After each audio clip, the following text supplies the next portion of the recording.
Hi, my name's Dychronic, and today I wanted to talk about my top 10 PvP specials in Destiny 2. And of course, as always, I have made a spreadsheet for this video, all of its beautiful dark theme color code and all the recommendations, which you can still find at my Discord server, link in the description down below. On the channel, #spreadsheetsdocs, just make sure you verify with the bot when you get to the server. And if you haven't heard already, I do have a giveaway going on right now. I have an Astro A10 headset and a Blue Yeti microphone, so check out a link in the description down below for how to enter. And if you like the spreadsheets that I create and the videos that I do, please consider checking out my Patreon, because these spreadsheets would not be possible without support from the people on Patreon. And even if you can give just $3 a month, it really goes a long way. Yeah, buddy. These people are gonna help you get some more cat food. Yeah, that's right. Don't look at me like that.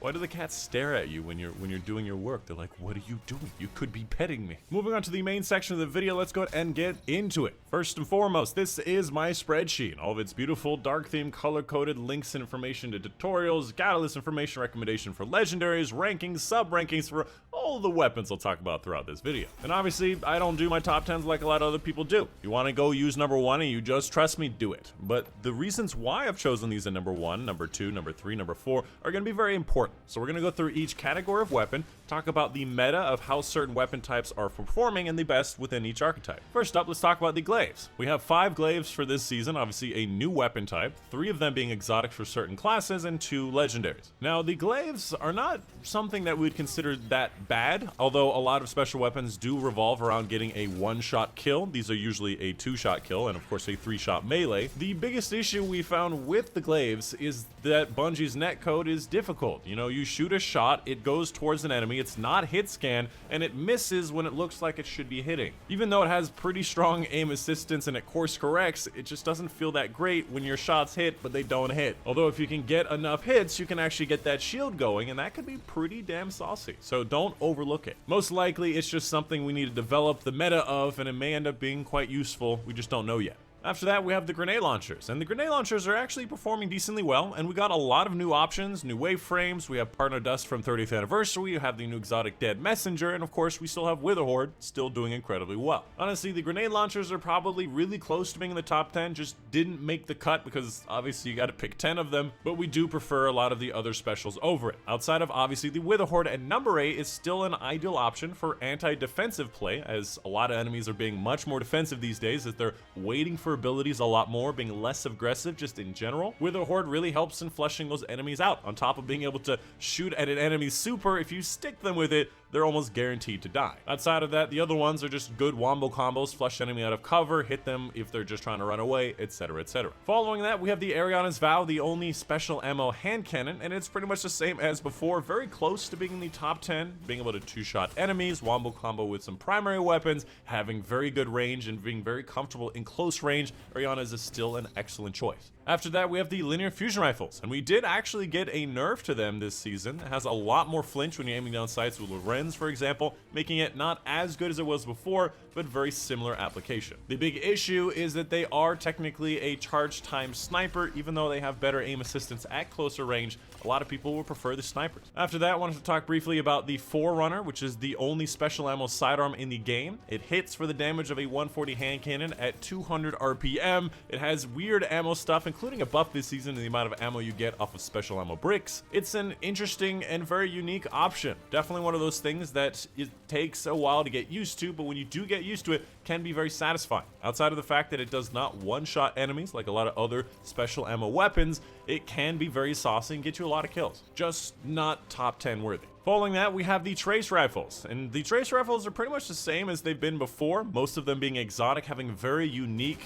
capabilities, but in PvP, they're more often than not just a higher damage auto rifle. And technically, they have the time to kill that Gnawing Hunger used to have in Season of Arrivals of around 0.7, which at the time, Gnawing Hunger was a bit overpowered. So keeping that in mind, this could be something that if you get mad, you can pop on and it will be very satisfying. Although it does not have one-shot capabilities like snipers, fusion rifles, and shotguns do. And even though we do have a legendary option in Retracted Path, we still don't find them to really be top 10 worthy. Following that, in the first majorly ranked section, we have the snipers, and a lot of different snipers are doing really well. The 72s, the 90s, and the 140s are all majorly ranked, and we have a lot of new options for a lot of the different archetypes as well. However, there was one major change to snipers this season, is how they changed the variance of zoom level affecting aim assistance. If you don't know, higher zoom usually meant higher aim assistance, and this is technically true with any weapon in the game. What they did was they changed how much variance higher zoom actually affected aim assistance, essentially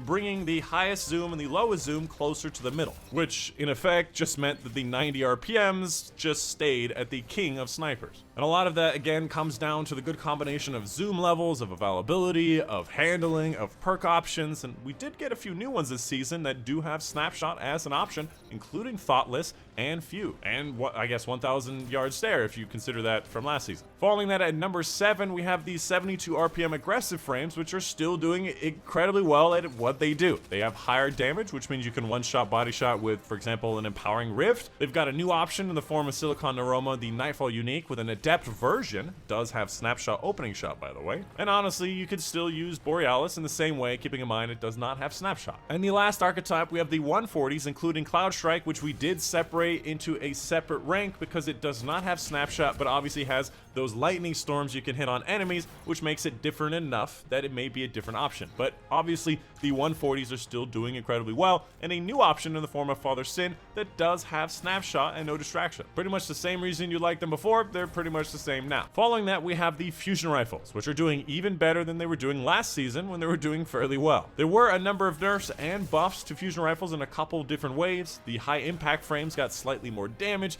Tap the Trigger got nerfed as a whole, Firmly Planted came up in the meta, and we got Successful Warm-Up, which is a really good perk to have on some of these new options. And on top of that, we've realized more and more the rapid fire frames are still really good options and still really successful against shotgun. When it comes down to it, we still think that the precision frames are going to be a bit more consistent, very controllable, and having a decent range on them. On top of that, we now have a kinetic slot version in the form of Deliverance, the first ever legendary kinetic slot fusion rifle in the game. Obviously we have Bastion, but that is an exotic option, which does obviously give you more options in being able to use it with different loadouts. And of course, the rapid fire frames are still really good options. It's just that the aggressives, the adaptives, and the high impact frames are just not really what we want to see. And of course, for the last major category, we have the shotguns, which should not come as a big surprise. They're very noob friendly, they're very high level friendly, they can do a lot against a lot of people at the same time. They're just one of those weapon types that will always be part of the meta unless they're completely not part of the meta. And we also have a lot of different options. We've got aggressives, precision slugs, precision buckshots, lightweights, rapid fires,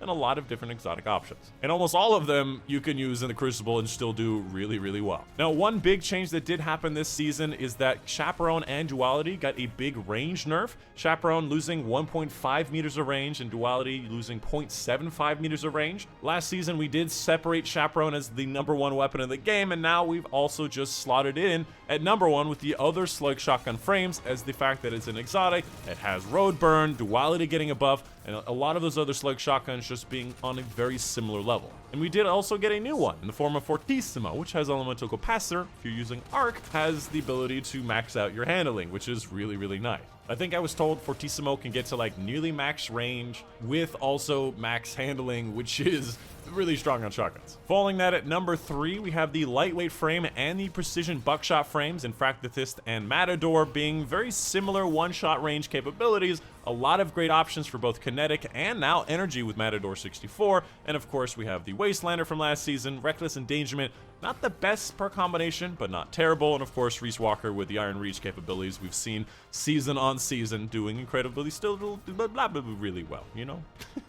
You know what, keep that in. It makes sense. After that, at #6, we still have the aggressive frames. And aggressive frames are still doing really well. Even though they're like the 3rd majorly ranked shotguns, they're still something to contend with. You'll probably still see Astral Horizons. You'll still see Felwinter's Lie, Found Verdict. And this season, we got Reganold, which has some decent options as well. Including, again, that Elemental Capacitor. Being able to get that handling a lot higher on aggressives is really nice. And on top of that, Fellwinter's did get nerfed again, increasing its spread angle on its shots, making it in line with a lot of the other shotguns, even though it has a really good set of perk options. And lastly, for an honorable mention, I wanted to mention Lord of Wolves as being a pretty decent option depending on your build, depending on how used to it you are, and keep in mind that you do have technically 3 bursts off the spawn instead of 2 shots like a lot of other shotguns. And again, if you haven't seen it already, there are cute animals on screen right now. And in this section, while you're being brainwashed by those cute animals, again, I just wanted to mention these spreadsheets, these videos, and my channel, again, would not be possible without the support of my patrons on Patreon. So if you want to see this continue,